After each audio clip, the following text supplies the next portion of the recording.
Hello प्यारे बच्चों, I hope आप लोग बहुत अच्छे होंगे। आपकी फैमिली में सब लोग बहुत अच्छे होंगे, ऐसी मैं आशा करता हूँ कि आपकी फैमिली में सब लोग खुश रहे, स्वस्थ रहें, हेल्दी रहें। राइट, चलिए इसी के साथ इस बहुत ही खूबसूरत सी सीरीज को आगे बढ़ाते हैं। इस जर्नी में हम लोगों ने मेंडल के बारे में पढ़ लिया बच्चों। मेंडल साहब ने क्या क्या बोला? मेंडल साहब ने एक क्रॉस लिया, मोनोहाइब्रिड क्रॉस बोला, जिसके बेसिस पे उन्होंने 14 ट्रू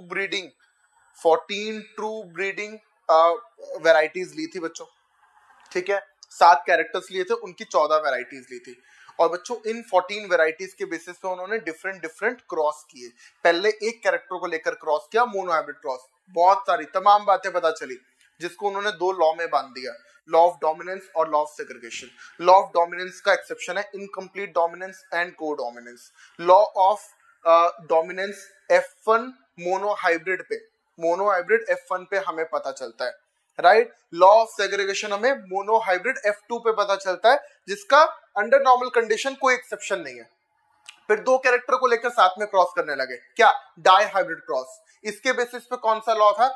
इसके बेसिस पे उन्होंने लॉ दिया, लॉ ऑफ इंडिपेंडेंट असॉर्टमेंट, जिसका एक्सेप्शन है, बहुत बड़ा एक्सेप्शन है लिंकेज। हम वहां पे तमाम बातें जानेंगे, एक्सेप्शन क्यों है ये भी जानेंगे, और वहां पर कुछ स्पेसिफिक टाइप के क्वेश्चन बनते हैं प्यारे बच्चों, वो भी जानेंगे हम लोग। फिर हमने कहा कि कुछ स्पेशल क्रॉस पढ़ते हैं। सबसे पहले बैक क्रॉस पढ़ा, बैक क्रॉस के अंदर आउट क्रॉस और टेस्ट क्रॉस पढ़ा। टेस्ट क्रॉस के अंदर भी मोनो हाइब्रिड टेस्ट क्रॉस और डाई हाइब्रिड टेस्ट क्रॉस पढ़ा, जिसमें मोनो हाइब्रिड टेस्ट क्रॉस में 1:1 का रेशो था, डाई हाइब्रिड टेस्ट क्रॉस में 1:1:1 का रेशो था, चाहे वो फिनोटिपिक रेशो हो चाहे वो जीनोटिपिक रेशो। फिर हमने बातें की, अगले पे मूव कर गए हम, रेसिप्रोकल क्रॉस, कि अगर मैं पेरेंट का जेंडर बदल दूं, मतलब पेरेंट को हम पहले एक फादर को टॉल ले रहे थे और मदर को डॉर्फ ले रहे थे, तो मैंने रिवर्स कर दिया। अब फादर को डॉर्फ लिया, मदर को टॉल लिया, तो भी क्या इफेक्ट होगा आगे जनरेशन में? कोई प्रभाव, कोई चेंजेस आने वाले हैं क्या F1 में? तो जनरली तो नहीं आते बेटा, लेकिन यस कुछ जगह पर आ जाते हैं, जैसे कि सेक्स लिंक्ड इनहेरिटेंस और साइटोप्लाज्मिक इनहेरिटेंस। चलिए इसी के साथ अब मेंडेलियन जेनेटिक्स खत्म होती है और हम पोस्ट मेंडेलियन जेनेटिक्स को स्टार्ट करते हैं। पोस्ट मेंडेलियन जेनेटिक्स के अंदर हम लोग देखते हैं हमें क्या क्या पढ़ना है। देखो ओवरव्यू, इस चैप्टर का ओवरव्यू बड़ा जरूरी है यार, है ना। इस चैप्टर क्या क्या, मैं हर चैप्टर का आपको ओवरव्यू दूंगा। तो हमें इस चैप्टर के अंदर पोस्ट मेंडेलियन जेनेटिक्स में क्या पढ़ना है बच्चों? जल्दी बोलो। बिल्कुल, 1 जीन इंटरैक्शन। क्या पढ़ना है? 1 जीन इंटरैक्शन। अब आप एक बात सीख चुके हैं, क्या इस 1 जीन इंटरैक्शन को और क्या बोलेंगे सर? मैं इसको बोलूंगा क्या, इंट्राजेनिक बोलूं कि इंट्रा एलिलिक बोलूं? इंट्राजेनिक बोलूं कि इंटरजेनिक? पहले ये बताओ, इंट्राजेनिक कि इंटरजेनिक? सर एक ही जीन है तो इंट्रा टर्म यूज करूंगा। जैसे आप हाइड्रोजन बॉन्डिंग पढ़ते हो, इंट्रामोलिकुलर हाइड्रोजन बॉन्डिंग और इंटरमोलिकुलर हाइड्रोजन बॉन्डिंग। अगर एक ही मॉलिक्यूल के बीच में हाइड्रोजन बॉन्डिंग हो रही है तो क्या बोलते हो? इंट्रामोलिकुलर। इंट्रा मतलब एक ही स्ट्रक्चर में, 2 स्ट्रक्चर के बीच में जब होती है तो इंटर बोलते हो। यहाँ पे कितने जीन? एक ही जीन, एक ही के अंदर हो रही है तो इंट्रा। तो क्या मैं बोलूंगा? Intragenic interaction. ठीक है, या एलील्स कितने हैं बेटा? 2 एलील्स के बीच में इंटरैक्शन हो रही है तो बिल्कुल ठीक सोच रहे हो, inter allelic interaction. Inter allelic interaction. तो 1 जीन इंटरैक्शन बोलूं, इंट्राजेनिक बोलूं या इंटर एलीलिक बोलूं, बात तो एक ही है ना। फिर हम बात करते हैं दूसरी, 2 जीन इंटरैक्शन।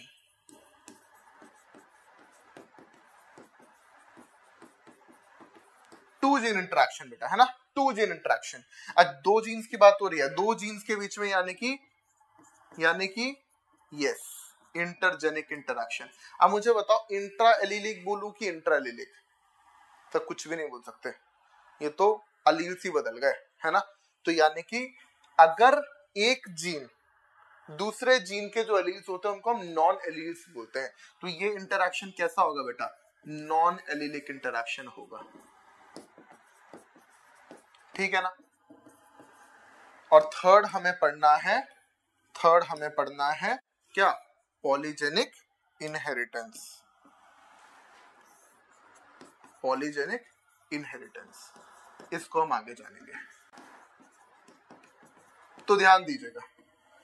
मैंने क्या बोला आप लोगों से, one gene interaction. One gene interaction, इसके अंदर हमें 4 केस पढ़ने हैं। पहला इनकम्प्लीट डोमिनेंस, दूसरा कोडोमिनेंस, थर्ड मल्टीपल एलिलिज्म, और फोर्थ प्लियोट्रॉपी।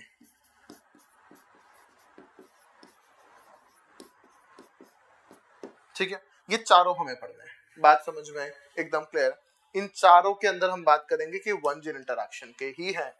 इसमें 2 चीजें पढ़नी है बेटा, कॉम्प्लीमेंट्री, बहुत ही कम पढ़ाऊंगा कॉम्प्लीमेंट्री, लाइक 5 मिनट में खत्म करेंगे।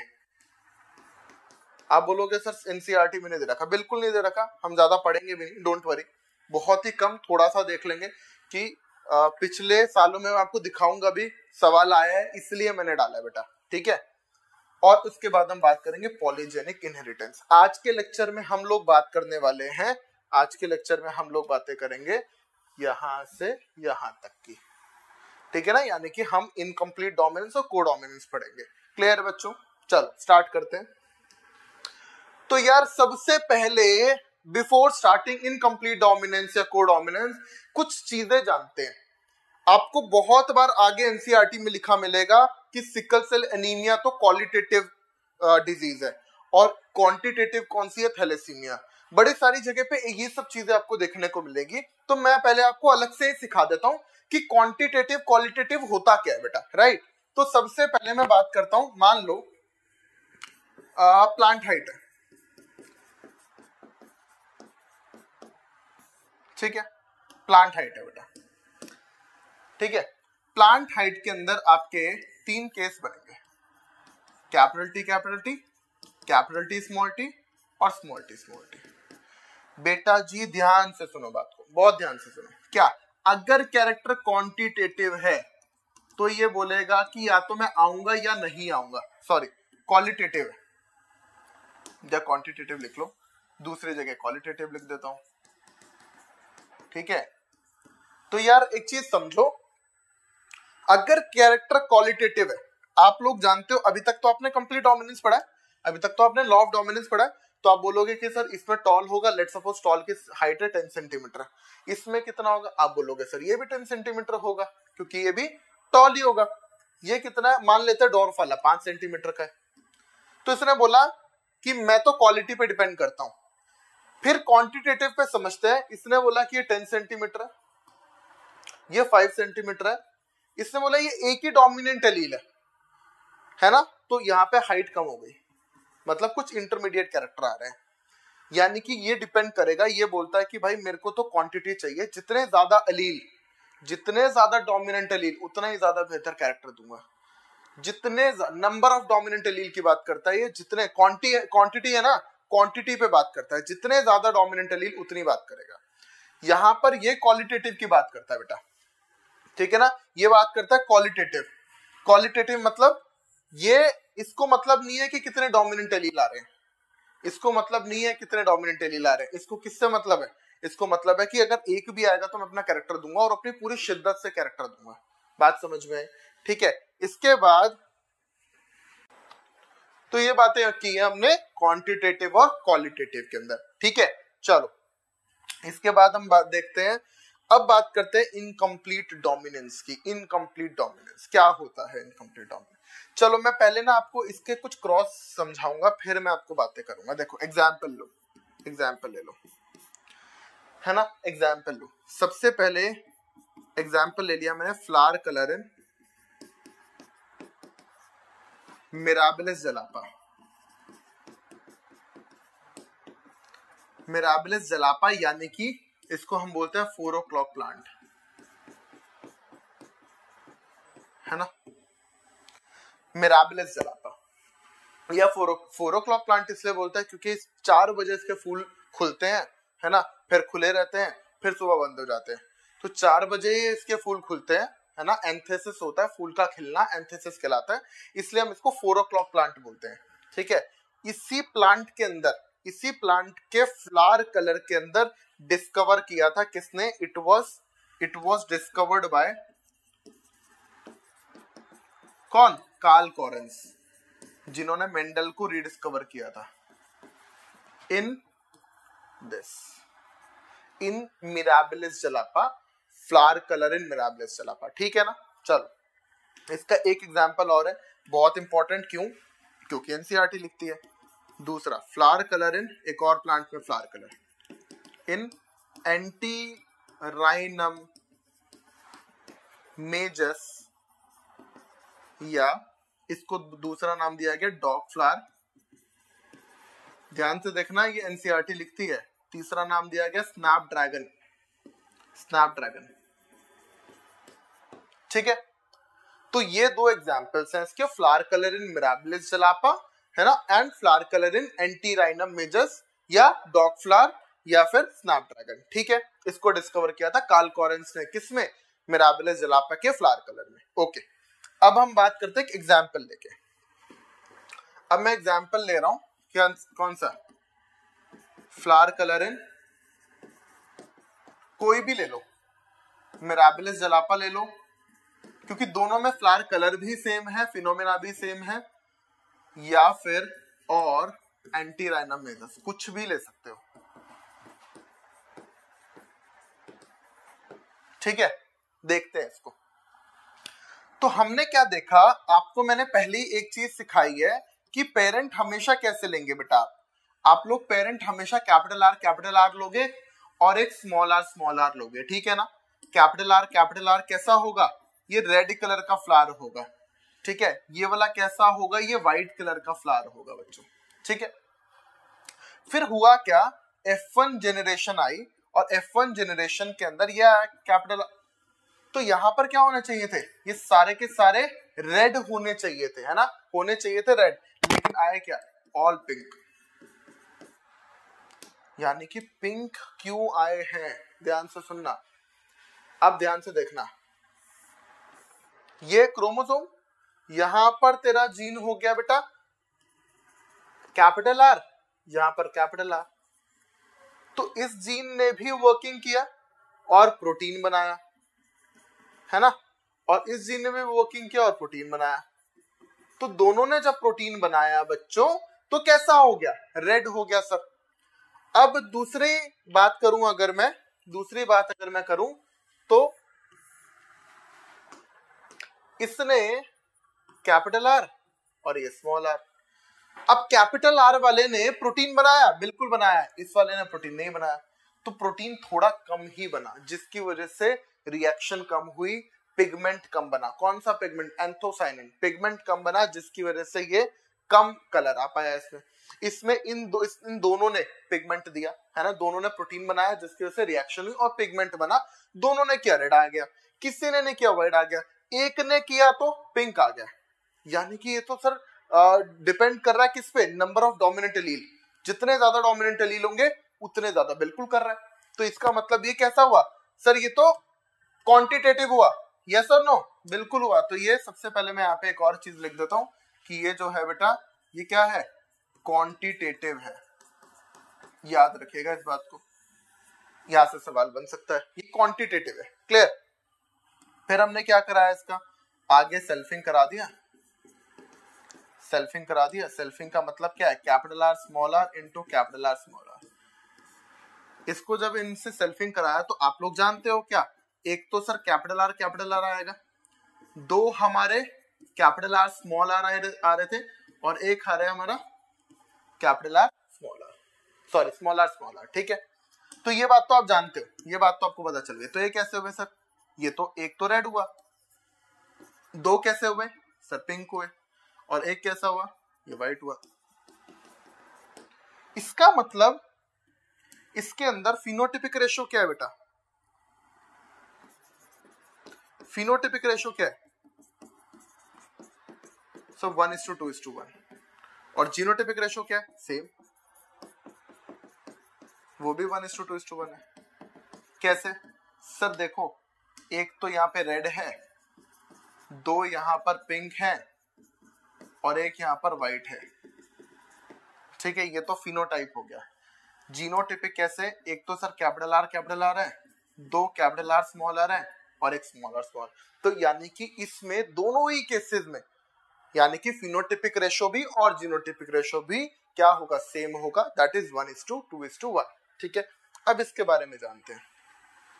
तो मैं बोल सकता हूं ये कंप्लीट डोमिनेंस नहीं है, one allele is incompletely dominant over other, incompletely dominant over other, मतलब उसको दूसरे का भी साथ चाहिए। ठीक है, बात समझ में आई। दूसरी बात इसके अंदर लिखोगे, ध्यान से सुनना, कि फिनोटिपिक रेशो और जीनोटिपिक रेशो दोनों ही 1:2:1। अब नीट 2013 में, नीट 2013 में एक सवाल आया जो कि एनसीईआरटी लिखती है, ध्यान से समझिएगा। मैंने आपको बताया था कि लॉ ऑफ डोमिनेंस जब हम पढ़ रहे थे, मोनो हाइब्रिड क्रॉस पढ़ रहे थे मेंडल साहब का, तो मैंने बोला था F1 प्रोजेनी जो होगी वो F1 प्रोजेनी कैसी होगी, पेरेंट को रिजेंबल कर रही होगी किसी एक पेरेंट को, यानी कि F1 प्रोजेनी क्या था, capital T small t, tall आ रहे थे, एक पेरेंट को रिजेंबल कर रहा था।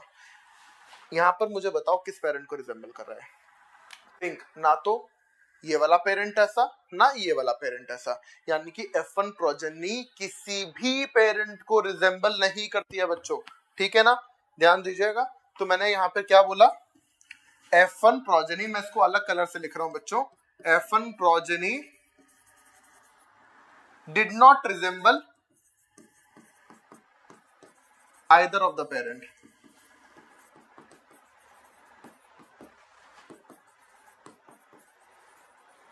है ना। F1 progeny resemble neither of the parent, है ना, या did not resemble any parent, या आइदर ऑफ द पेरेंट, किसी भी पेरेंट से रिजेंबल नहीं करेगा। क्लियर है, यही इनकम्प्लीट डोमिनेंस था बेटा। इनकम्प्लीट डोमिनेंस क्वांटिटेटिव होता है, जीनोटिपिक रेशो फिनोटिपिक रेशो 1:2:1 होता है। एग्जांपल है flower colour in Mirabilis jalapa 4 o'clock plant, या flower colour in Antirrhinum majus snapdragon या डॉग फ्लावर। ठीक है, F1 progeny resembles neither of the parent, या F1 progeny did not resemble any of the parent। Carl Correns साहब ने इसको discover किया, right. चलो प्यारे बच्चों, एनसीईआरटी क्या लिखती है ये जान लेते हैं। बड़ी एनसीईआरटी माता है और इससे बाहर कुछ नहीं आता है, याद रखिएगा, है ना। When experiments on P were repeated using other traits in other plants, it was found that sometimes F1 had phenotype that did not resemble either of the two parent। F1 में ऐसे phenotype आए हैं जो दोनों ही parent को resemble नहीं करता, और कहीं ना कहीं दोनों के बीच में था, in between two, red और white के बीच में था pink। The inheritance of flower color in dog flower, snapdragon या antirrhinum species is a good example to understand incomplete dominance। पढ़ चुके हैं। In a cross between true breeding red flower यानी कि ये and the true breeding white flower यानी कि ये, the F1 capital R small r was pink। When the F1 was self pollinated, the F2 resulted in the following ratio। जब इसको self pollination किया गया तो एक आया ये रेड, दो आए ये पिंक, और एक आया बेटा जी ये रेड व्हाइट, है ना। Here the genotype ratio were exactly as we would expect in any Mendelian monohybrid cross, but the देखो जीनोटिपिक रेशो तो वही है जो हम किसी भी मेंडेलियन क्रॉस में एक्सपेक्ट करते हैं, लेकिन फिनोटिपिक रेशो क्या था, वो चेंज हो गया। वहां पर तो 3:1 आ रहा था, है ना, 3:1 था। डोमिनेंट और रेसेसिव का रेशो 3:1 था, कहां पर, जहां पे हम कंप्लीट डोमिनेंस पढ़ रहे थे। लेकिन what happened was R was not completely dominant over R small r, and this made it possible to distinguish RR as pink। तो जिसकी वजह से रेशो क्या है, 1:2:1, क्या, फिनोटिपिक रेशो। बात समझ में क्लियर है एकदम, है ना। ये था इनकम्प्लीट डोमिनेंस के बारे में। चलो इसके ऊपर एक सवाल करते हैं। एक चीज इंपॉर्टेंट बताता हूं तुम लोगों को। अब ना इस क्वेश्चन में जब आप पढ़ोगे ना, इन antirrhinum snapdragon a red flower was crossed with a white flower, in F1 pink flower were produced obtained, when pink flower were selfed the F2 generation showed white, red and pink flower, choose the incorrect statement from the following. Start करो, खुद से सोचना start करो, video को pause करो और दिमाग लगाओ। This experiment does not follow the principle of dominance. ठीक है, pink colour in F1 is due to incomplete dominance. Okay, incorrect बताना है। ये तो सही है, डोमिनेंस का प्रिंसिपल फॉलो नहीं कर रहा है। ये भी सही है, F1 में इनकम्प्लीट डोमिनेंस की वजह से पिंक कलर आया, बिल्कुल ठीक है। अभी the ratio of F2 is 1:1/4 red, ये भी सही है। ठीक है ना, 4 में से 2 पिंक है, 1 रेड है और 1 व्हाइट है, बिल्कुल सही है। Law of segregation does not apply in this experiment, बिल्कुल अप्लाई होता है, 100% अप्लाई होता है। किसने बोला नहीं अप्लाई होता? भाई गैमेट तो सेपरेट हो ही रहे हैं, गैमेट आपस में ब्लेंड थोड़ी हो रहे हैं। गैमेट की ब्लेंडिंग कभी हुई नहीं है, पर मैंने बोला ही नहीं कि गैमेट का इफेक्ट इसके ऊपर आ गया। मैं तो ये बोल रहा हूँ कि दोनों आते तो दोनों काम करते हैं, एक आता तो एक काम करता है, दोनों काम करता है तो रेड आ जाता है, एक काम करता है तो कम कलर आ पाता है, पिंक आ जाता है ना। मैंने कभी नहीं बोला कि लॉ ऑफ सेग्रीगेशन नहीं होगा, तो ये इसका आंसर होगा, ये इनकरेक्ट स्टेटमेंट है, right. Okay, hybrid plant of Snapdragon. अब स्नैपड्रैगन दे दिया ना, आपको पता होना चाहिए इनकम्प्लीट डोमिनेंस की बात कर रहा है, बच्चा गलती से गलत लगाकर आ जाएगा, पहला ही ऑप्शन वो गलत कराने के लिए दिया है। अब आपको तो पता चलेगा F2 में, है ना, मतलब 100,000 प्लांट्स आए हैं, क्या इस टाइप के कितने होंगे? तो आपको पता है कि हाइब्रिड प्लांट को क्रॉस कराया, इसको क्रॉस कराया, बच्चा लिख कर आता है सीधा 3:1। 3:1 गलत हो जाएगा ये। आपको पता है क्या, 250 रेड आएंगे, है ना, 500 पिंक आएंगे और 250 व्हाइट आएंगे। आप लोग जानते हो, एक तो रेड होगा, 2 पिंक होंगे और 1 व्हाइट होगा। तो बेटा जी 4 में से 1 रेड, तो 1000 में से 250 रेड, 4 में से 2 यानी कि आधे पिंक है, 1000 का आधा 500 और ऐसे यहाँ पर 250। ठीक है ना। अच्छा, अगर यहाँ पर स्नैपड्रैगन की जगह कोई और दिया होता, कोई नॉर्मल प्लांट दिया होता, तो क्या आंसर होता? आंसर ए जाता, फिर तो कंप्लीट डोमिनेंस लगता ना। इसका मतलब एग्जाम्पल के साथ दे रखा है, तो आपको पता होना चाहिए एंटीराइनम मेजर, स्नैपड्रैगन, मिराबलिस, जलापा, ऐसा कोई भी एग्जाम्पल दिया, सीधा दिमाग में आना चाहिए क्या, इनकम्प्लीट डोमिनेंस की बात कर रहे हैं। ये बात ध्यान रखिएगा। दूसरी बात ध्यान क्या रखना है कि कभी भी रेड फ्लावर व्हाइट फ्लावर आ जाए तो जरूरी नहीं है कि इनकम्प्लीट डोमिनेंस ही होगा, हो सकता है कंप्लीट डोमिनेंस हो, डिपेंड किस पे करेगा, एग्जाम्पल क्या दिया हुआ है। बात समझ में आई? बच्चा सीधा पिंक देखकर 1 to 1 लगाने की कोशिश करता है, तो वो चीज गलत हो जाएगी ना। बात समझ में आई? चलो, pink flower of Snapdragon were crossed with white flower, what will be the phenotypic ratio? Pink flower of Snapdragon, इसका क्रॉस कराया इससे, ठीक है ना, पिंक तो यही होगा बेटा और ये व्हाइट होगा। मेरे को तो ये कुछ दिख रहा है F1 हाइब्रिड का, किससे, होमोजाइगस रिसेसिव।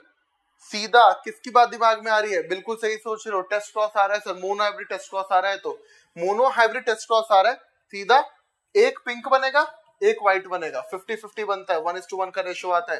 ये तो हम रट के बैठे हैं, है ना। आंसर फर्स्ट ही होगा,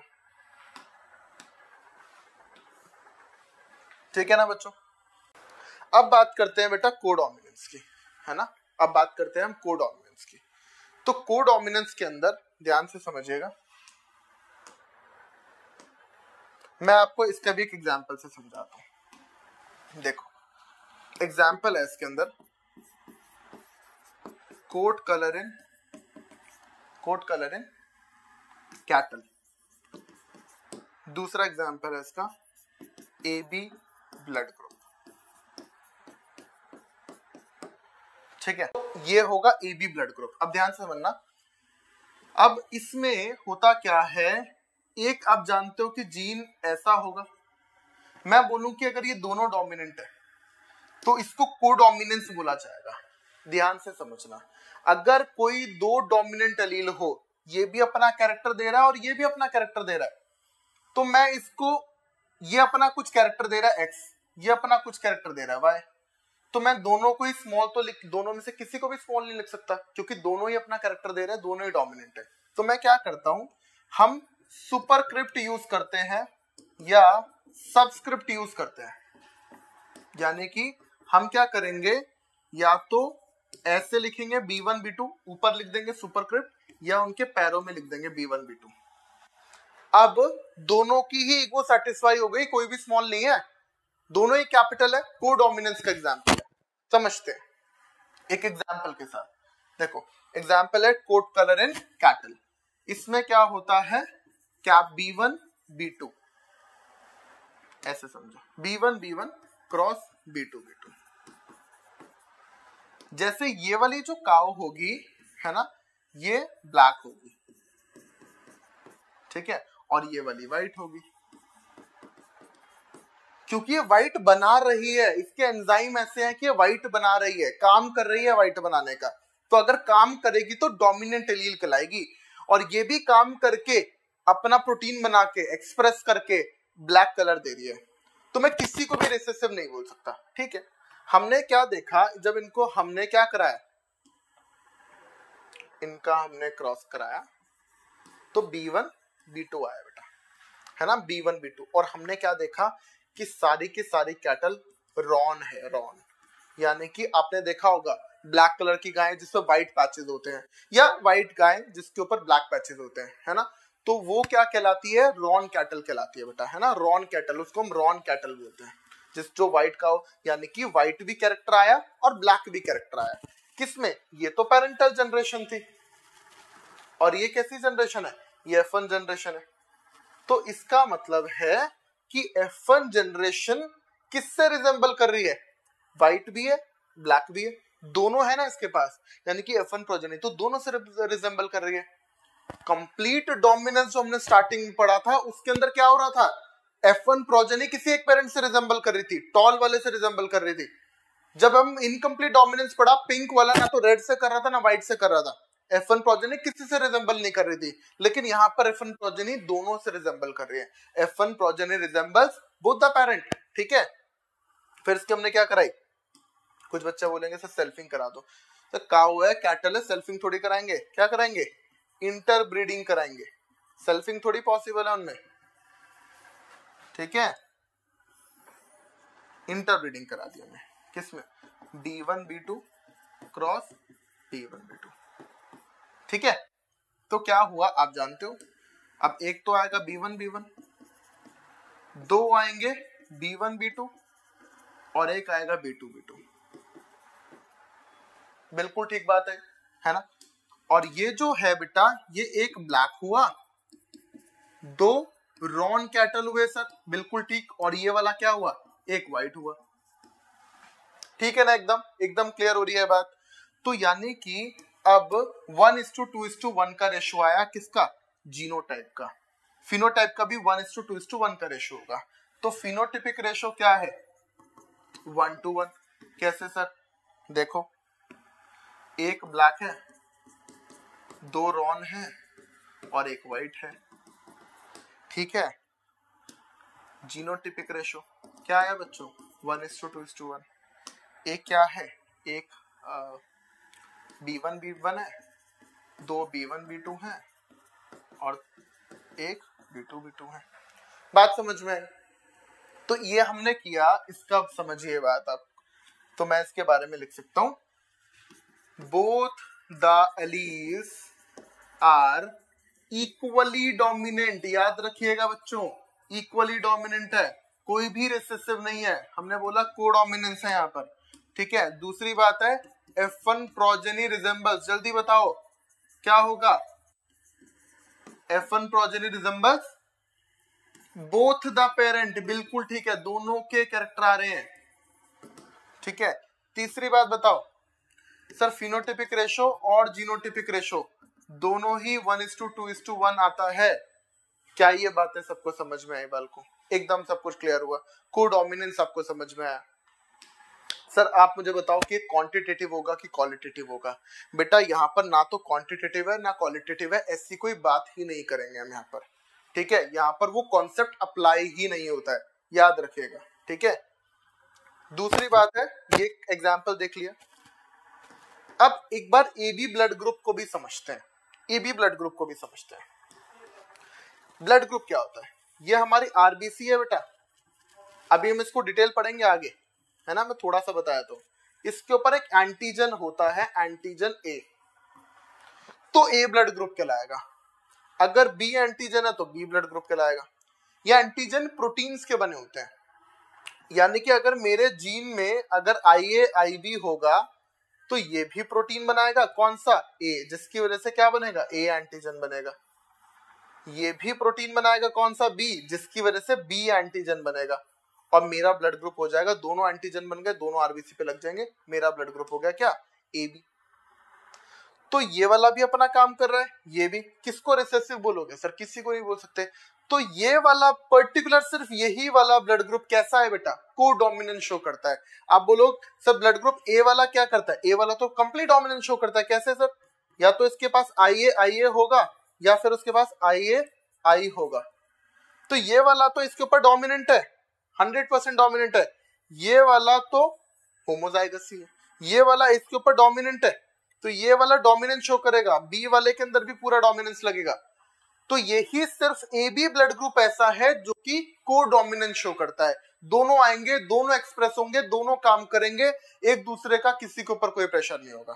इसी को हम को डोमिनेंस के नाम से जानते हैं। ठीक है, चलो NCERT क्या लिखती है भाई, वो देख लो। Till now we were discussing cross, अच्छा अगर आप लोगों को यहाँ पर प्रॉब्लम हो रही हो, अगर टेक्स्ट छोटा लग रहा है आप लोगों को, तो पेज नंबर 61 पर NCERT क्या लिखते हैं वो देख लीजिएगा। तो मैंने आपको क्या बोला, F1 resembles either of the two parent, किसी भी एक पेरेंट का रिजेंबल करेगा तो डोमिनेंस कहलाएगा। डोमिनेंस मतलब रिजेंबल ओनली वन पेरेंट, ठीक है। इनकम्प्लीट डोमिनेंस यानी कि resemble did not resemble any parent.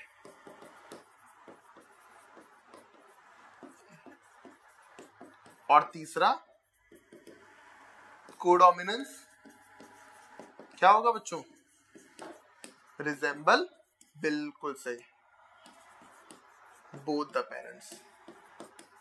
आप लोग मेरे साथ साथ बोलेंगे बच्चों, तभी आपको चैप्टर पूरा समझ में आएगा। ठीक है, तो इन बिटवीन था इनकम्प्लीट डोमिनेंस में, but in case of codominance F1 generation resemble both the parent. बड़ी इंपॉर्टेंट लाइन है, यहाँ से सवाल बन सकता है, एक्सपेक्टेड है कि नीट में अगले साल यानी कि 2024 में सवाल बन जाए। A good example is the different type of red blood cells that determine ABO blood grouping in human being. ABO blood grouping groups are controlled by the gene I. इस gene I पे होते हैं। The plasma membrane of RBC has sugar polymers that protrude from its surface, and the kind of sugar is controlled by this gene. कौन सी sugar उसके RBC के surface पे present होगी, ये I जीन तय करेगा। The gene I has 3 alleles, IA, IB और small I, ठीक है। The allele IA यानी कि IA और IB, ये वाली बात कर रहा है, produce slightly different form of sugar while allele I does not produce any sugar. A वाला एक शुगर प्रोड्यूस कर रहा है, A वाली, B वाला B प्रोड्यूस कर रहा है, और ये बोल रहा है I वाला कोई भी प्रोड्यूस नहीं कर रहा है। ठीक है ना, because human are diploid organism, each person possesses only any 2 of the 3 genes, 3 I genes alleles. एक के पास तो 2 ही होंगे, 3 वाली तो नहीं हो सकते, हम तो डिप्लॉयड है, एक के पास 2 ही होंगे बेटा, है ना। Okay, in other words IA and I express, देखो IA एंड I यानी कि किसकी बात कर रहा है, ये इसकी बात कर रहा है, ठीक है। Are present only IA expresses because I does not produce any sugar, यानी कि यहाँ पे कंप्लीट डोमिनेंस हो गया। And IB and I express IB express करता है, यानी कि यहाँ पर भी क्या करेगा, IB वाला एक्सप्रेस करेगा, ठीक है। बट व्हेन IA IB ये वाला आएगा जब are present together, they both express their own types of sugar, दोनों अपनी अपनी शुगर को एक्सप्रेस करेंगे बेटा, ठीक है। This is because of the codominance, क्योंकि ये दोनों कोडोमिनेंस में है ना। Hence RBC have both A and B type of sugar, दोनों की शुगर होंगी बेटा। Since there are 3 different alleles, there are 6 different combinations of these 3 alleles. ये सारे कॉम्बिनेशन कौन से हैं, इसकी पूरी डिटेल चर्चा हम मल्टीपल एलिलिज्म में करेंगे बेटा जी, है ना। मैंने अभी आपको यहाँ सिर्फ इतना बताया है कि जो AB ब्लड ग्रुप है, IAIB डिफरेंट ब्लड ग्रुप है, क्लियर है, यानी कि ये को डोमिनेंट शो करता है, राइट। AB अपने आप को एक्सप्रेस करके A शुगर बनाएगा, B भी अपने आप को एक्सप्रेस करके अपनी एक अलग शुगर बनाएगा, ठीक है। और I स्मॉल I यानी कि IO तो किसी के लिए कोड नहीं करता है, क्लियर। चलो एक सवाल करते हैं, एक सवाल कर लेते हैं इसके ऊपर भी। A bull is successively crossed with 3 cows, है ना। तो रॉन बुल का मतलब क्या है, ये वाला, ठीक है ना। रॉन बुल तो यही हो गया, रॉन बुल। पहला केस ले लो, फर्स्ट केस, इसको हमने ब्लैक कैटल यानी कि B1 से क्रॉस किया, ठीक है। तो आपको बताना है, क्वेश्चन पूरा नहीं है, आपको बताना है then what percentage of roan cattle will be produced, कितने प्रतिशत रॉन कैटल प्रोड्यूस होंगे, देखते हैं इन 3 केसेस, ठीक है। तो पहला वाला ये हो गया, अब ध्यान दीजिएगा यहाँ पर, ये रॉन है, ये ब्लैक है, पहला केस हो गया। तो होगा क्या सर, इसमें से तो हमेशा B1 निकलेगा और इसमें से या तो B1 आएगा या B2 आएगा, ठीक है। तो मैंने बना लिया, तो B1 और B1 B2। ये वाला कैसा, ब्लैक, ये वाला कैसा, रॉन, यानी कि एक ब्लैक एक रॉन, 50% चांसेस है रॉन के आने की, आंसर है 50%, ठीक है। अब इसको क्या किया, B1 B2 को B1 B2 से ही क्रॉस कराया, यानी कि अब दूसरा केस है रॉन बुल को रॉन कैटल के साथ ही क्रॉस कराया, ठीक है। तो क्या होगा बच्चों, आप लोग जानते हो ये तो F1 का इंटरब्रीडिंग करा रहे हैं, एक B1 आता है सर, 2 B1 B2 आते हैं और एक B2 आता है। देखो ये तो अभी हमने देखा ही था जब इनको क्रॉस कराया था, तो यही आ रहा था, ठीक है ना। तो आप लोग देख रहे हो कि ये रॉन वाले कितने हैं, 2 आए आउट ऑफ 4, यानी कि 1/2, यानी कि 50% हो गए। ये 2 आए ना बेटा, टोटल 4 हैं, यानी कि आधे आए, 1/2 आए, यानी कि 50% आए, क्लियर है। 4 में से 2 आए। अब व्हाइट के साथ कराया जो हमने, तो B1 B2, इसका फिर किससे कराया, इससे कराया, किससे, यानी कि B2 से। तो इसमें से हमेशा B2 निकलेगा, इसमें से या तो B1 आएगा या B2 आएगा, ठीक है। तो ये क्या होगा, B1 B2, और ये क्या होगा, B2 ये कैसा, व्हाइट, ये कैसा, रॉन, यानी कि 2 बनेंगे, एक व्हाइट और एक रॉन, यानी कि इसका आंसर भी 50% ही होगा, ठीक है। आप लोग को नहीं समझ में आया तो ट्राई करिएगा, एक रॉन बुल का पहले इसके साथ क्रॉस कराया गया, पहला केस बना रॉन बुल का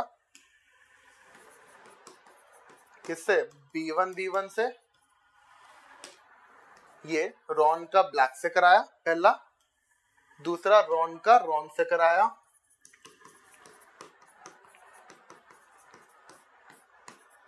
और तीसरा बेटा रॉन का व्हाइट से कराया, ठीक है ना, रॉन का व्हाइट से कराया। बात समझ में आई आप लोगों को, एकदम क्लियर है बच्चों। चलो आगे बढ़ते हैं। Okay now so this is my favourite question, please इस वीडियो को यही रोकिए, है ना, और इसको अटेम्प्ट करने की कोशिश कीजिए, आराम से 1 अटेम्प्ट 2 अटेम्प्ट दीजिए, उसके बाद आप करिएगा, ठीक है। मैं आपको बताता हूँ, phenotypic ratio in F2, what will be the phenotypic ratio in F2 generation of a dihybrid cross in which one character show complete dominance, other character show incomplete dominance, ठीक है। ओके क्या पूछता है, पहले क्वेश्चन को समझो। ये बोल रहा है कि डाई हाइब्रिड क्रॉस है, हम पढ़ते लेकिन ये वाला जो कैरेक्टर है ना कंप्लीट डोमिनेंस शो कर रहा है, लेकिन ये वाला कैरेक्टर के लिए इनकम्प्लीट डोमिनेंस शो कर रहा है। तो फिनोटिपिक रेशियो क्या होगा F2 के अंदर? जब दोनों कंप्लीट कर रहे थे तो 9:3:3:1 आता है। मैं नॉर्मल केस लेता हूं, डाई हाइब्रिड क्रॉस क्या होता है बेटा? दो मोनो हाइब्रिड क्रॉस का प्रोडक्ट है,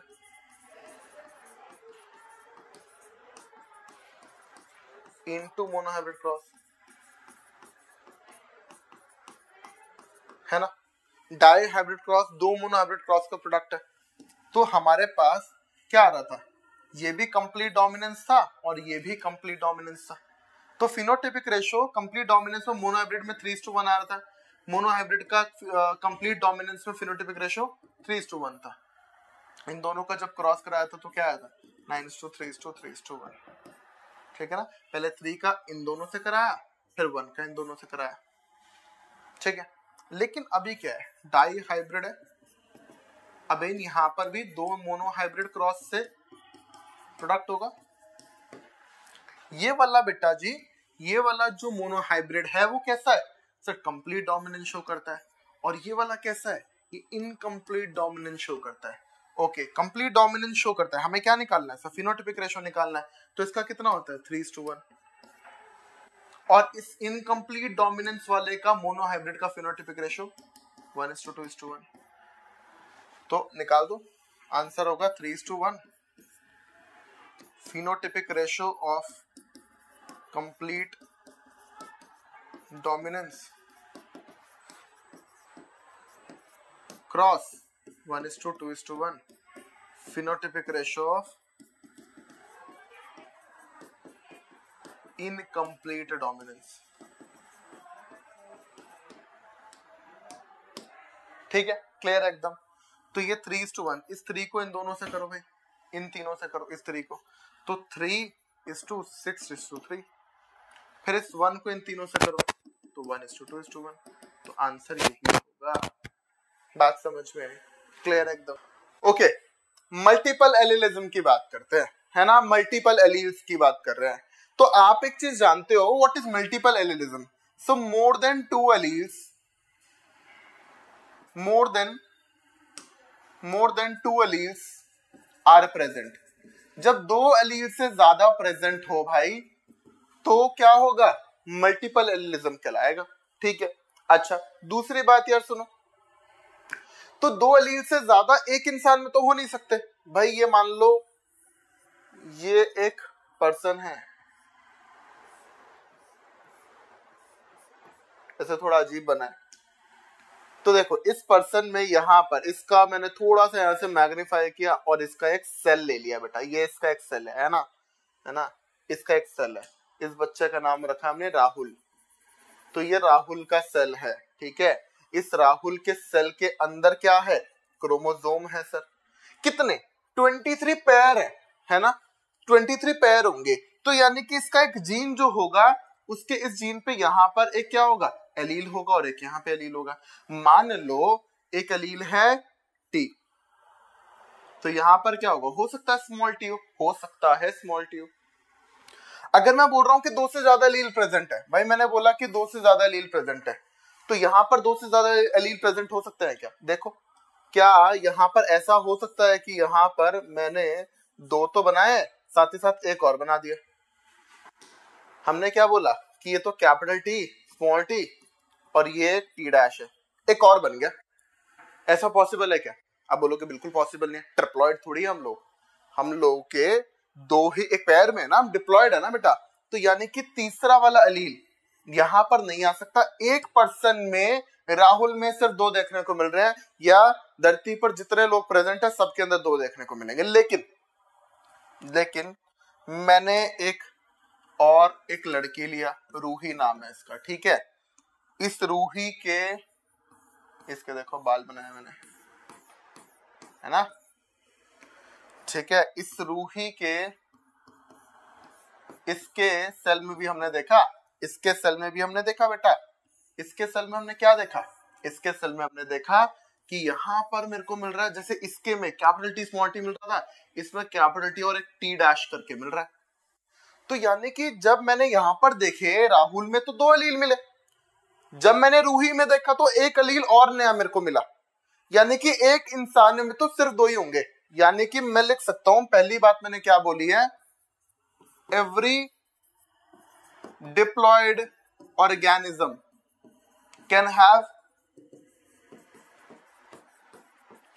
only 2 alleles of a gene.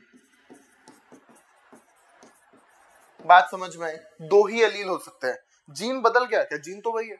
मान लो ये टॉलनेस के लिए रिस्पॉन्सिबल था, हाइट के लिए रिस्पॉन्सिबल था, जीन कैरेक्टर के लिए रिस्पॉन्सिबल होता है, जीन कैरेक्टर के लिए रिस्पॉन्सिबल होता है। कैरेक्टर बदला क्या भाई?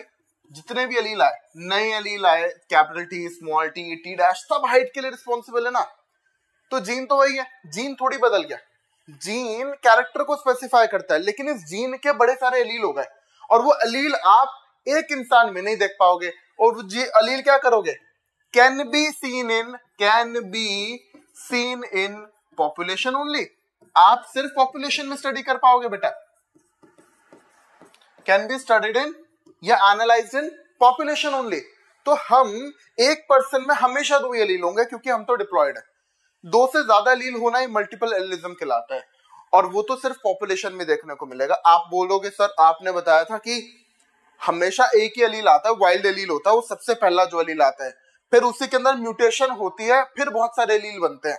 यानी कि उस एक एलील को छोड़ दे, आगे के जितने मल्टीपल एलील्स बनेंगे, क्या वो म्यूटेंट एलील होंगे? क्या वो म्यूटेशन से बने होंगे? बिल्कुल सही सोच रहे हैं आप। तो यानी कि multiple alleles are formed from mutation. भाई सारे म्यूटेंट एलील होंगे बेटा जी। बात समझ में आई? एकदम क्लियर हो रहा है आप लोगों को? ओके, अब ध्यान से सुनना। अब मैं इसके एक एग्जाम्पल की बात करता हूं। बड़ा ही प्यारा एग्जाम्पल है। इस एग्जाम्पल तो बहुत सारे, कोट कलर एंड रैबिट है ना, लेकिन मैं आपको एनसीईआरटी में जो दे रखा है और जो पूछा जाता है वो एग्जाम्पल बताता हूं। ABO blood grouping, ABO blood grouping, ध्यान दो। एबीओ ब्लड ग्रुपिंग ये एग्जाम्पल लेकर हम चलेंगे। देखो ध्यान दीजिएगा। देखो मैंने यहाँ पे हेडिंग डाला है एबीओ ब्लड ग्रुपिंग। क्या होता है कि ये जो सेल है ना, ये जो सेल है, इस सेल के अंदर ये क्या है? आरबीसी की सेल है, आरबीसी की सेल है। ये क्या है? आरबीसी की मेम्ब्रेन है। तो आरबीसी की मेम्ब्रेन पे होगा, लिपिड की बाइलेयर होती है, आप जानते हो ये बात, लिपिड बाइलेयर होती है, 40% लिपिड होता है, क्लास 11th की एनसीईआरटी लिखती है, ठीक है। और इसके अंदर प्रोटीन कितना होता है? 52% प्रोटीन होता है, और कार्बोहाइड्रेट कितना परसेंट होता है? 8%। ये तो प्लाज्मा मेम्ब्रेन का पार्ट की बात कर रहा हूं, है ना। तो इस मेम्ब्रेन किसकी बनी है? मेम्ब्रेन कार्बोहाइड्रेट की बनी है, देख पा रहे हो आप लोग, ये देखो, है ना। और यहां पर लगे हुए हैं बेटा, ये तो व्हाइट वाला मैंने क्या बनाया? ये लिपिड है, ध्यान दो, ये लिपिड है। ये क्या है? लिपिड है। और इसके ऊपर ये क्या प्रेजेंट है? ये इसका ग्लाइको पार्ट है, ठीक है ना। कार्बोहाइड्रेट भी है, लिपिड भी है। ये तो जनरल सी मेम्ब्रेन है, सब में होता है। अब होगा क्या, यहां पर एक जीन प्रेजेंट है बेटा, इस पे जीन एक प्रेजेंट है, जीन ए। अब ये जीन ए ट्रांसक्रिप्शन ट्रांसलेशन करेगा, बनाएगा प्रोटीन ए। ये प्रोटीन ए बनाएगा बट फर्दर एक एंजाइम ए, ठीक है। और ये एंजाइम जाके यहां लग जाता है, सॉरी, एंजाइम जाकर यहां पर क्या बना देता है? एक शुगर बनाता है ना। ये एंजाइम वर्किंग करेगा, इस एंजाइम की वर्किंग से एक सबस्ट्रेट को प्रोडक्ट में कन्वर्ट करेगा, और वो एक शुगर इसकी मेम्ब्रेन पे लगा देगा, नाम है एन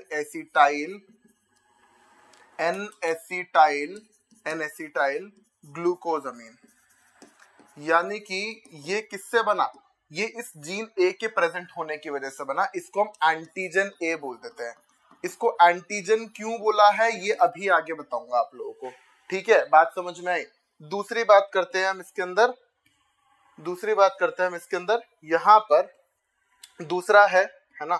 और यहां पर जो यहाँ पर जीन है ना, मान लो कि यहाँ पर जीन बी प्रेजेंट है ना, यहाँ पे जीन बी प्रेजेंट है। जीन बी के प्रेजेंट होने की वजह से क्या बनेगा, एंजाइम बी बनेगा, एंजाइम बी बनेगा। तो बेटा यहाँ पर पहले से ही इसकी जो मेम्ब्रेन थी वो तो लिपिड बाइलेयर की बनी ही होती है, ये लिपिड बाइलेयर की मेम्ब्रेन है। इस लिपिड बाइलेयर की मेम्ब्रेन के ऊपर यहाँ पर क्या प्रेजेंट होता है, यहाँ पर सर इसका शुगर पार्ट होता है, ग्लाइको पार्ट होता है, बिल्कुल ठीक है। इसके बाद इसके ऊपर इस बी वाले ने, इस बी वाले एंजाइम ने इसके ऊपर यहाँ पर जाके क्या लगा दिया, यहाँ पर जाके एक और शुगर को अटैच कर दिया, यहाँ पर इसने एक नई शुगर अटैच कर दी। इस जीन बी ने एक एंजाइम बनाया जिसने जाके रिएक्शन की और यहाँ पर कुछ नया ऐड कर दिया, ठीक है। ये क्या ऐड किया है, ये ऐड किया है गैलेक्टोज। क्या ऐड किया बेटा, गैलेक्टोज। किसने, इस जीन बी ने। तो इसको क्या बोला हमने, एंटीजन बी। अगेन एंटीजन क्यों बोला अभी आगे आपको बताऊंगा, ठीक है। तीसरी बात, मान लो अगर यहाँ पर प्रेजेंट था, यहाँ पर प्रेजेंट था ओ, यहाँ पर प्रेजेंट था ओ, ठीक है, यहाँ पर प्रेजेंट था ओ, ठीक है। आई जीन होता है, आई gene is responsible for blood group. कौन सा होगा, इस आई जीन के ऊपर एलील्स होते हैं, ठीक है। अभी हम बात करेंगे। अब तो ये जो IO है ये कैसा है बेटा, ये तो रेसेसिव है सर। कैसा है, रेसेसिव। इसका मतलब क्या है, काम तो बिल्कुल नहीं करेगा। अगर ये वाला रेसेसिव है और ये आगे काम नहीं करेगा, ये आगे फर्दर काम नहीं करेगा, तो कोई एंजाइम कोई प्रोटीन नहीं बनेगा। RNC की मेम्ब्रेन कैसे होगी, ये तो होंगे ही, ये तो हर मेम्ब्रेन में होते हैं, लेकिन इसके ऊपर कोई शुगर अलग से नहीं लगेगा। तो ये वाली पार्ट तो हर किसी में है, लेकिन यहाँ पर एक नई पार्ट लग गई तो मैंने बोला एंटीजन ए है, यहाँ पर एक नई पार्ट लग गई मैंने बोला एंटीजन बी है, यहाँ पर कुछ नहीं लगा मैंने बोला कि कुछ भी नहीं है, कोई एंटीजन ही नहीं है, ओ बोल दिया बेटा। तो ऐसे तो ब्लड ग्रुप डिफाइन होता है, पहली बात। दूसरी बात, अगर इन सब मेम्ब्रेन में एक चीज और प्रेजेंट है, अगर एक चीज और यहाँ पर ऐसे लगी हुई है, इसको बोलते हैं हम RH फैक्टर। अगर ये प्रेजेंट है मेम्ब्रेन पे, अगर ये प्रेजेंट है तो ब्लड ग्रुप होगा पॉजिटिव ब्लड ग्रुप, ठीक है। और अगर ये नहीं प्रेजेंट है, ये एब्सेंट है, तो होगा नेगेटिव ब्लड ग्रुप। जैसे AB positive, O positive, B negative, ऐसे बात करते हैं ना हम लोग। तो पॉजिटिव ब्लड ग्रुप यानी कि RH फैक्टर करके प्रेजेंट है। और ये RH टर्म कहां से आया है, ये RH टर्म आया बेटा, RH टर्म आया ये रीसस मंकी।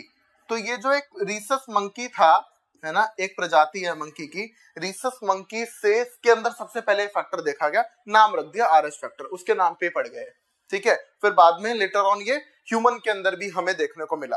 तो ये अगर प्रेजेंट होगा 98% जनता के अंदर, भारत के अंदर तो प्रेजेंट है, तो यानी कि हम आप जितने भी यहाँ पर सुन रहे होंगे मैक्सिमम का ब्लड ग्रुप पॉजिटिव होगा, ठीक है ना, मैक्सिमम का ब्लड ग्रुप पॉजिटिव होगा। बहुत ही रेयर चांसेस हो सकते हैं कि आपका नेगेटिव ब्लड ग्रुप हो, ठीक है। अब ध्यान से समझते हैं बात को आगे।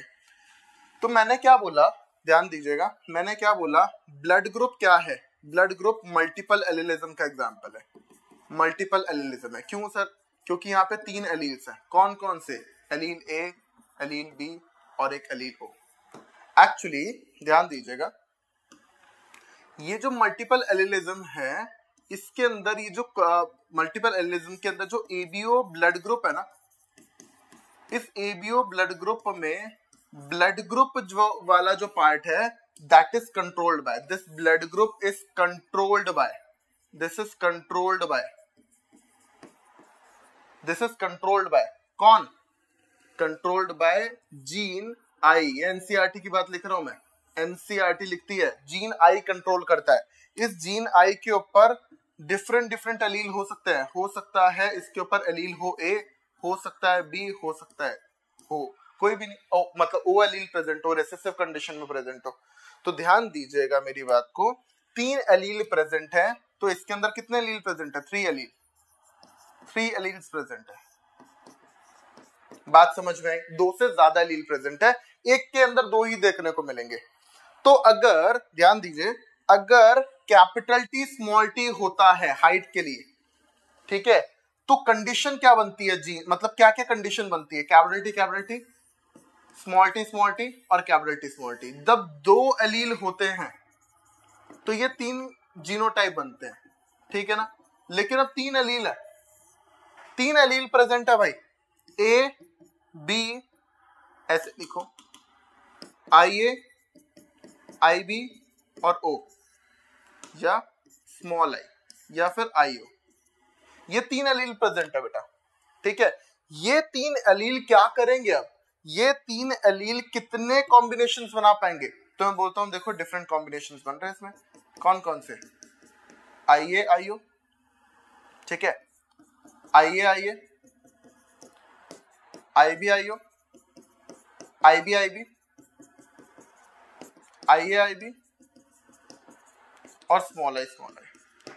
ध्यान दीजिएगा बात को, बहुत इंपॉर्टेंट बात बताता हूं। यहां पर इनका ब्लड ग्रुप क्या होगा, ए, ठीक है ना, ये वाला है, ये वाला ए ब्लड ग्रुप होगा। इसका ब्लड ग्रुप क्या होगा आप लोग जानते हो, बी होगा।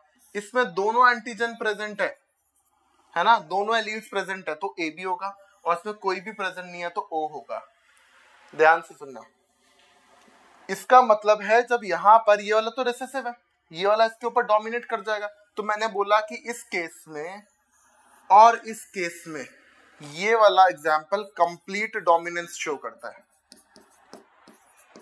यस और नो, बिल्कुल ठीक है ना, कंप्लीट डोमिनेंस शो करता है। यहां वाले केस में और यहां वाले केस में ये भी अपने आप को एक्सप्रेस कर रहा है, ए बना रहा है, और ये भी एक्सप्रेस कर रहा है। जब दोनों डोमिनेंट हो, दोनों एक्सप्रेस करते हो, ऐसी कंडीशन को हम यस को डोमिनेंस बोलते हैं। तो ये को डोमिनेंस भी कर रहा है, आप देख पा रहे हो, ठीक है ना। तीसरी चीज, ये मल्टीपल एलिलिज्म तो पढ़ ही रहे हम, ये तो मल्टीपल एलिलिज्म करता ही है। तो ये तीनों चीजें करता है बेटा, है ना। कोड कंप्लीट डोमिनेंस भी शो कर रहा है इस केस में को डोमिनेंस भी शो कर रहा है इस केस में, मल्टीपल एलिलिज्म है, 3 एलील्स प्रेजेंट है, ठीक है। चौथा इनकम्प्लीट डोमिनेंस शो कर रहा है क्या, आप बोलोगे सर बिल्कुल नहीं कर रहा है, बिल्कुल ठीक है। तो मैं लिख देता हूं कि ये इनकम्प्लीट डोमिनेंस शो नहीं करता है, याद रखिएगा, ये इनकम्प्लीट डोमिनेंस शो नहीं करता, बाकी सारी चीजें कर रहा है, ठीक है ना। क्लियर हो गई एकदम बात। तो चलो अब ध्यान दीजिएगा, मैं आपको एक चीज और बताता हूं। अब एंटीजेंस क्या होते हैं, यूनिवर्सल डोनर क्या होगा, यूनिवर्सल रेसिपिएंट क्या होगा, इसकी हम बातें करते हैं। ध्यान दो, इधर देखो, मैंने बोला यूनिवर्सल डोनर, ऐसे समझो,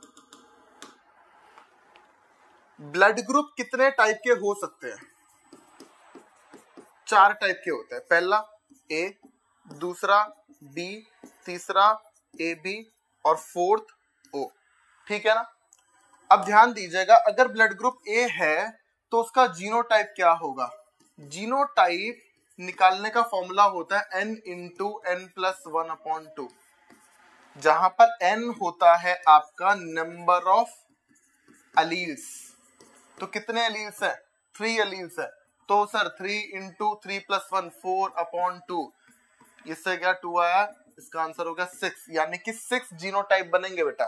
बात समझ में आई, कौन कौन सा, देखो इसका बनेगा आई ए है ना, ये तो होमोजाइगस डोमिनेंट, और ये कंप्लीट डोमिनेंट शो करने वाला हेट्रोजाइगस आई ए ओ।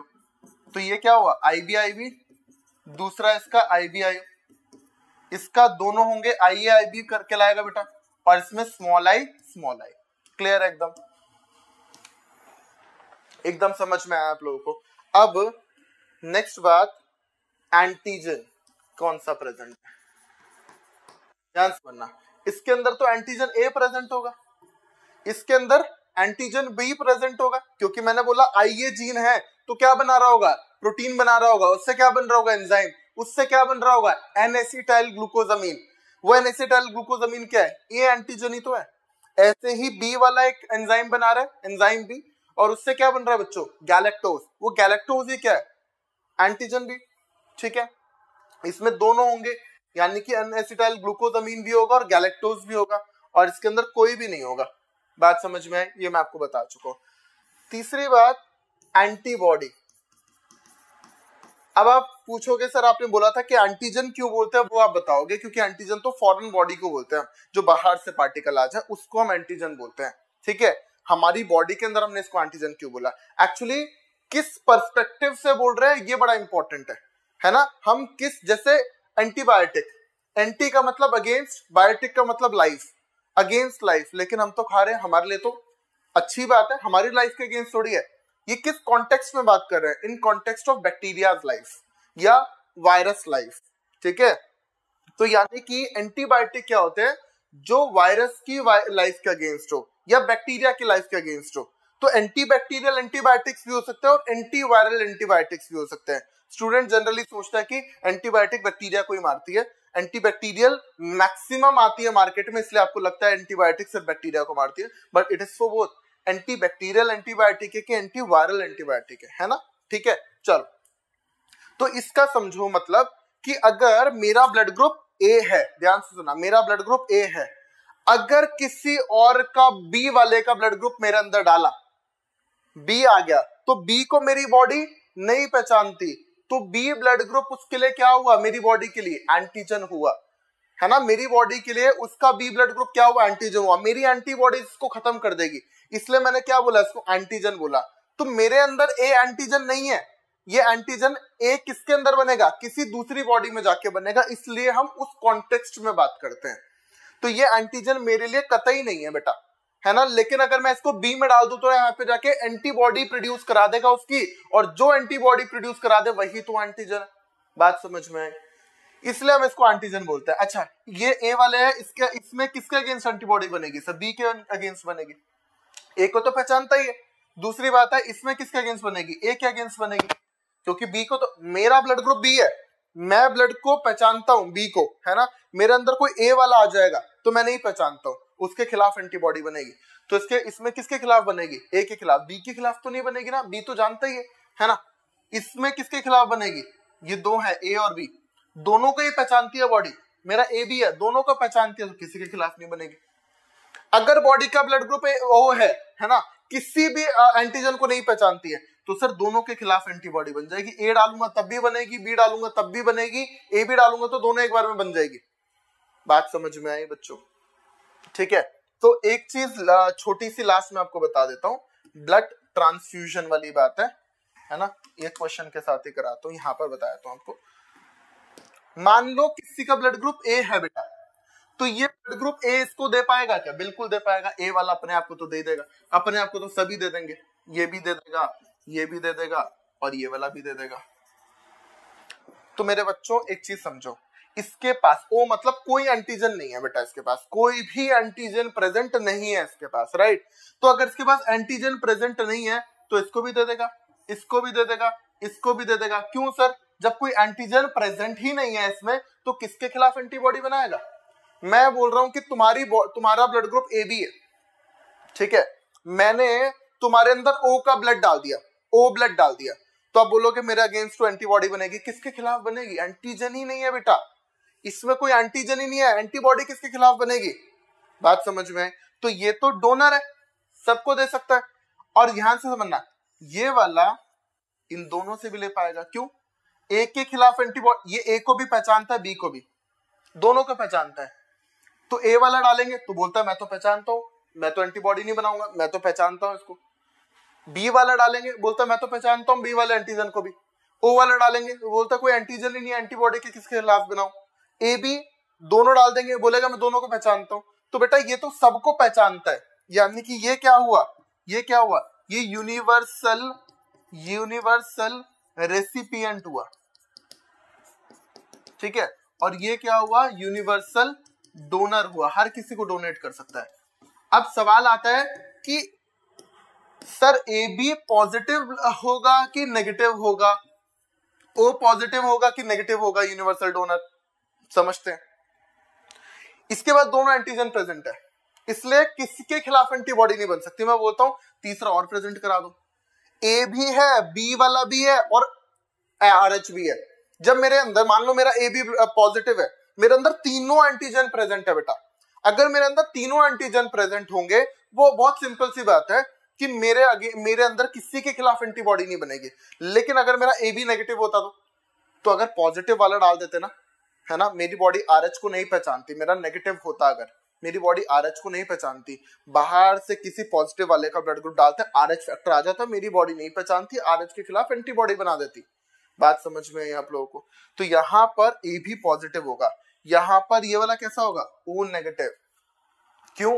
क्योंकि इसमें ना तो ए है ना बी है ना आरएच फैक्टर होना चाहिए। जब कोई एंटीजन ही नहीं होगा तो एंटीबॉडी किसके खिलाफ बनेगी? बात समझ में आई आप लोगों को? तो ये ब्लड ट्रांसफ्यूजन है ना, कि ब्लड ट्रांसफ्यूज करते हुए हम क्या क्या चीजें को सोचते हैं, समझते हैं। ठीक है, एक सवाल बनता है यहाँ पे, देखो, एक couple has 4 children whose blood group are, सारे ब्लड ग्रुप प्रेजेंट है इनमें, तो कौन सा पॉसिबल जीनोटाइप होगा पेरेंट का? देखो, पेरेंट का जीनोटाइप यही हो सकता है। आप देखो, अगर ओ लेकर आना है ना तो मिनिमम ओ, ये दोनों तो होने ही चाहिए, क्योंकि ये इस कंडीशन में आएंगे तभी ब्लड ग्रुप ओ हो पाएगा। तो मेरे को एक चीज तो समझ में आ गई, मेरे को ओ लेकर आना है अगर, तो दोनों में स्मॉल आई होना चाहिए, तभी ब्लड ग्रुप ओ बनेगा। ठीक है, और एक तो ए भी चाहिए, ए बनाना है तो, एक तो बी भी चाहिए, बी बनाना है तो, दोनों बनाना है तो ए भी चाहिए। तो यही कंडीशन बन सकती है। देखो, इसको अगर मैं इसके साथ लेकर आऊं, ए वाले को, इसको मैं अगर इस स्मॉल आई के साथ लेकर आऊं तो क्या बनेगा, आई ए आई ओ, यानी कि ब्लड ग्रुप होगा ए। इसको अगर मैं, इस वाले को अगर मैं इसके साथ लेकर आऊं तो आई बी आई ओ, यानी कि क्या बना, बी। इन दोनों को लेकर आऊं तो आई आई बना, ओ। और अगर मैं इसको इसके साथ लेकर आऊं तो बनेगा क्या, ए बी। बात समझ में आई आपको? तो आंसर क्या होगा, ये वाला होगा आंसर। ठीक है ना, ये वाला आंसर होगा। ऑप्शंस मत देखिएगा, थोड़े ऊपर नीचे हो गए होंगे, मिसप्रिंट हो गया होगा, ध्यान दीजिए। अब मदर का ब्लड ग्रुप ए है और फादर का ब्लड ग्रुप ए बी। ठीक है, मदर का ब्लड ग्रुप ए है, फादर का ब्लड ग्रुप ए बी है। Presence of which blood group in children will prove that mother is heterozygous.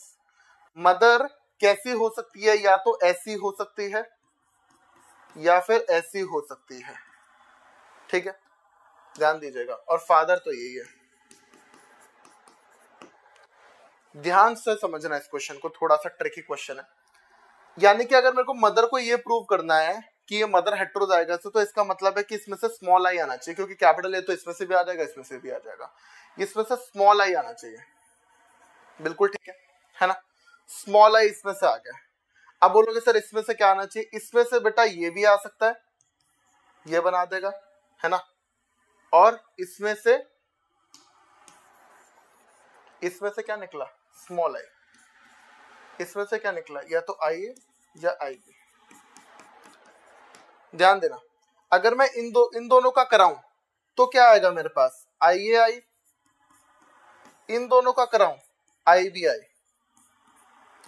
इसका मतलब मेरे को समझ में आता है क्या, कि आई ए आई ओ वाला, ये वाला केस बनेगा, ये तो पहले इसमें भी बन सकता है, ये वाला ए आ जाए और ये वाला ए आ जाए, तो भी बच्चे का ब्लड ग्रुप ए हो जाएगा। लेकिन ध्यान से सुनना, अगर बच्चे का ब्लड ग्रुप बी आ जाता है तो बी आने के लिए यहां से बी आना चाहिए, और यहां से मिनिमम या तो बी आ जाए या आई ओ आ जाए, है ना, या तो स्मॉल आई आ जाए यहां से, या आई क्या वो आ जाए, बी आ जाए। तो बी तो है ही नहीं, बी तो पॉसिबल ही नहीं है, यानी कि यहां से आईओ आ जाए अगर, तो ही बी ब्लड ग्रुप प्रेजेंट हो सकता है, वरना तो नहीं होगा। ठीक है, तो यानी कि बी ब्लड ग्रुप बच्चे का तभी आएगा जब मदर हेट्रोजाइगस होगी। तो सिंपल बात है, ये वाला बी होगा। बी ब्लड ग्रुप बच्चे का तभी आएगा जब मदर हेट्रोजाइगस होगी। क्लियर है बात, समझ में आई आप लोगों को? इसके बाद देखते हैं, इसके बाद देखो, मैंने एक फनी सा क्वेश्चन है, blood group of Lily is B and that of her son John is O. Lily का ब्लड ग्रुप क्या है, बी है, और जॉन का ब्लड ग्रुप है, इनका बेटा है ना, जॉन, उसका बेटा जॉन का है ओ, है ना। Lily claims that Peter is the father of John. Peter का, यानी कि पीटर का ब्लड ग्रुप क्या है, ए बी। और लिली का ब्लड ग्रुप क्या है? बी। इसका ओ है। पॉसिबल तो नहीं है, पॉसिबल तो बिल्कुल नहीं होगा। क्यों? क्योंकि यहां से इसको स्मॉल आई होगा, यानी कि मिनिमम एक स्मॉल आई तो यहां से आना चाहिए। मान लो चलो मदर से तो आ गया होगा, हो सकता है मदर हेटेरोजाइगस हो, यहां से एक स्मॉल आई आ गया ये वाला, दूसरा स्मॉल आई कहां से आया? ये स्मॉल आई कहां से आएगा? यानी कि लिली सच बोल रही है क्या? लिली झूठी है ना? लिली बेवफा है। चलो इधर देखो आगे, प्लियोट्रॉपी। नेक्स्ट टॉपिक आता है बेटा प्लियोट्रॉपी, है ना? प्लियोट्रॉपी की बात हम लोग करते हैं। तो प्लियोट्रॉपी क्या होता है? प्लियोट्रॉपी का क्या मतलब है? प्लियोट्रॉपी होता है बेटा जब एक जीन एक से ज्यादा कैरेक्टर दे रहा हो, उसको हम प्लियोट्रॉपी बोलते हैं। जब एक जीन एक से ज्यादा कैरेक्टर दे रहा हो, जैसे कि यहां पर कितने होंगे? 1 जीन, और हो सकता है कि ये कैरेक्टर दे रहा हो कैरेक्टर 1, कैरेक्टर 2, हो सकता है कैरेक्टर 3 दे रहा हो। तो यानी कि यहां पर क्या होता है? when one gene is responsible for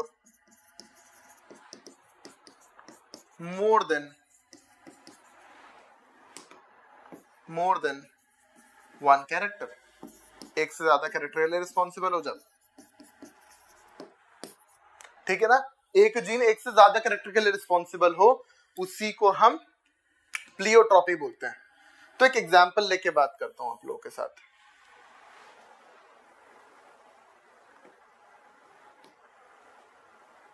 चलो यहां पर एग्जांपल बताता हूं आप लोगों को। एग्जांपल है जो एनसीईआरटी में दे रखा है, बड़ा इंपॉर्टेंट है यार, बहुत इंपॉर्टेंट है।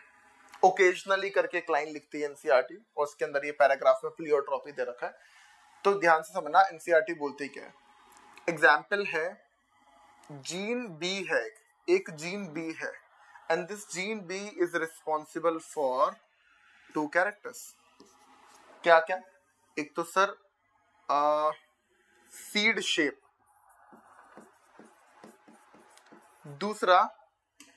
दूसरा size of starch grain. Sir किस में? पी प्लांट में, गार्डन पी प्लांट में, ठीक है ना? किस में? गार्डन पी प्लांट में। जीन बी ये सब किसके हो रहे हैं? ये सब गार्डन पी प्लांट की बात हो रही है। गार्डन पी प्लांट में एक जीन है बी, ठीक है? तो ध्यान देना, ये जीन बी क्या करता है? ये जीन बी स्टार्च सिंथेसिस करता है ना? जीन बी एक प्रोटीन बनाता है, जिस प्रोटीन से एक एंजाइम बनता है, और वो एंजाइम एक रिएक्शन को कैटालाइज करता है, जिससे कि फाइनली स्टार्च बनता है। बेटा बात समझ में? फाइनली स्टार्च बनेगा। अब ध्यान दो यहां पर आप लोग कि ये जो स्टार्च बना है यहां पर, ये इसके अंदर क्या चेंजेस लेकर आएगा? सर 3 ही कंडीशन बन सकती है, एक तो ये बनेगी, एक ये बनेगी, और एक ये बनेगी। बिल्कुल ठीक बात है। तो यहां पर ये वाला कैसा होगा? राउंड, स्टार्च बन गया। यहां पर ये कैसा हो गया? स्टार्च बना तो राउंड हो गया, और इसमें स्टार्च नहीं बना तो ये रिंकल्ड ही रह गया। बात समझ में आई? लेकिन यहां पर क्या हुआ? कैपिटल बी आया तो कैसा हुआ? लार्ज साइज का हुआ। स्मॉल बी आया, ध्यान से बनना, स्मॉल साइज का हुआ। लेकिन कैपिटल बी स्मॉल बी जब आया ना, तो यहां पर इंटरमीडिएट साइज का हो गया। हमें एक चीज समझ में आ गई कि क्या, यानी कि यहां पर incomplete dominance, capital B small B, यहाँ कैपिटल बी, पहले ये भी स्टार्च बना रहे और ये भी स्टार्च बना रहे, ये भी स्टार्च बना रहे, ठीक है? ध्यान से बना, ये स्टार्च बना रहे, ये स्टार्च नहीं बना पा रहे, ये स्टार्च बना रहे, तो यहाँ पे ज्यादा स्टार्च हुआ, साइज बड़ा हो गया। यहाँ पे स्टार्च कम हुआ तो साइज कम हो गया। यहाँ पे स्टार्च बनाने वाला कोई नहीं, तो ये तो बहुत ही छोटा रह गया, स्टार्च कोई भी नहीं बना रहा, ये भी नहीं बना रहा और ये भी नहीं बना रहा। आप बोलोगे सर ये तो नंबर ऑफ डोमिनेंट एलील पे डिपेंड कर गया कि जितने ज्यादा डोमिनेंट एलील होंगे उतने। मैं कह रहा हूँ बिल्कुल ठीक बात है, क्वांटिटेटिव है, यानी कि इनकम्प्लीट डोमिनेंस पड़ा था ऐसा, यानी कि इसको इनकम्प्लीट डोमिनेंस शो कर रहा है। ये वाला कैरेक्टर क्या कर रहा है? इनकम्प्लीट डोमिनेंस शो कर रहा है। और सर ऊपर वाला वो तो कंप्लीट डोमिनेंस शो कर रहा है। ऐसा क्यों हुआ? जीन तो एक ही है, एक ही जीन दो कैरेक्टर कैसे शो कर रहा है? एक्चुअली आपको मैं समझाता हूं। हम क्या कैरेक्टर ले रहे हैं वो बड़ा डिपेंड करता है। हमने क्या कैरेक्टर लिया है, जीन बी का काम क्या है? स्टार्च बनाना। मैं एक एग्जांपल से समझाता हूं आप लोगों को। जैसे मान लो स्मॉल बी है बेटा, है ना? तो ये क्या है? एक बलून है मेरे पास, ठीक है? तो ये क्या है? स्मॉल बी है। तो देख रहे हो, आप देख रहे हो कि ये रिंकल्ड एकदम रिंकल्ड है, और यहां पर ये स्मॉल बी एकदम, ध्यान से समझना है, ये रिंकल्ड है और ये स्मॉल बी बताया मैंने। अब क्या हुआ, मेरे पास आ गया बेटा, मेरे पास आ गया ये वाला।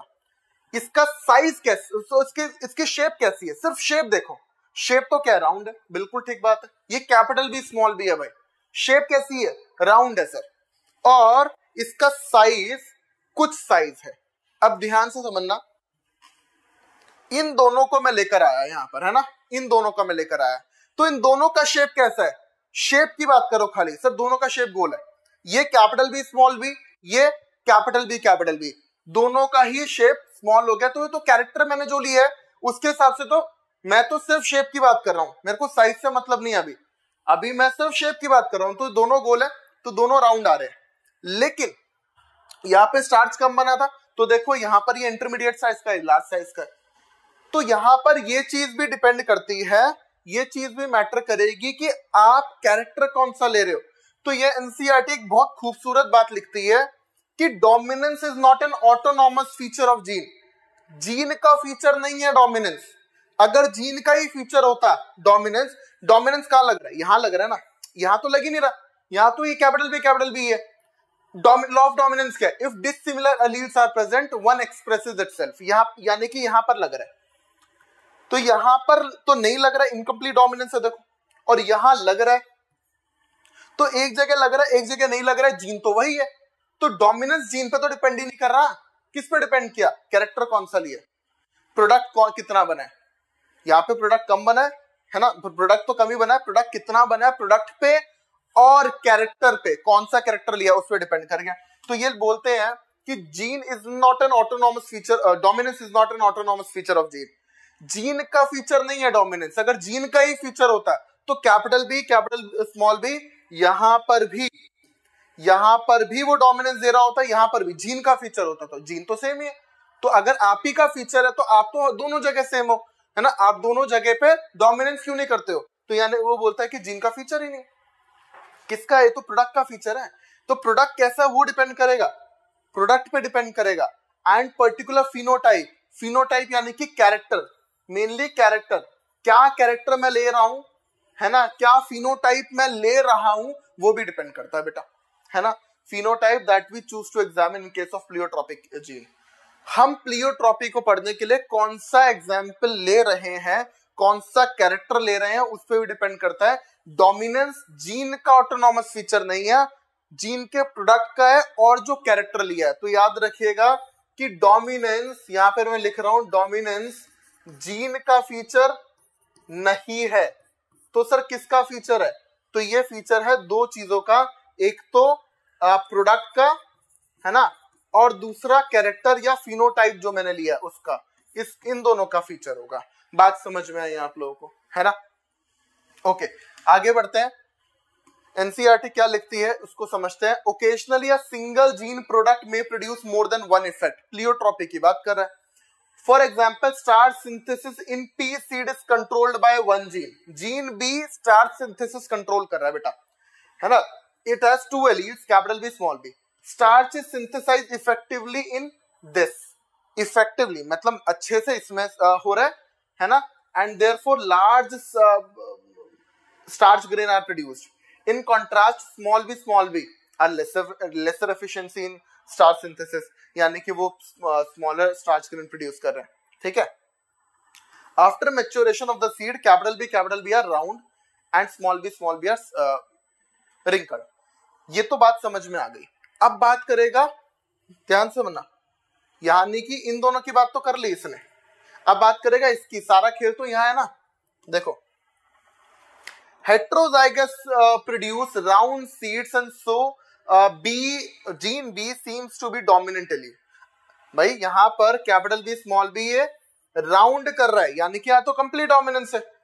राउंड कर रहे हैं तुम एकदम, ठीक है। But the starch grain produced are of intermediate size in capital B small B seeds, intermediate size का। लेकिन जब मैंने इसको साइज को कैरेक्टर, साइज को एज अ कैरेक्टर लिया तो इंटरमीडिएट दे रहा है। बात समझ में आई?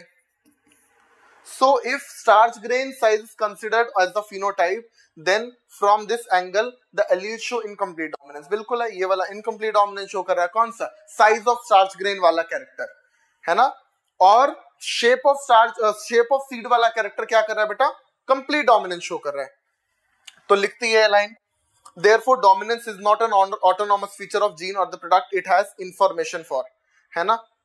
It depends as much as on the gene product and the production of particular phenotype from this product as it does on the particular phenotype that we choose to examine in case more than one phenotype is influenced by the same gene।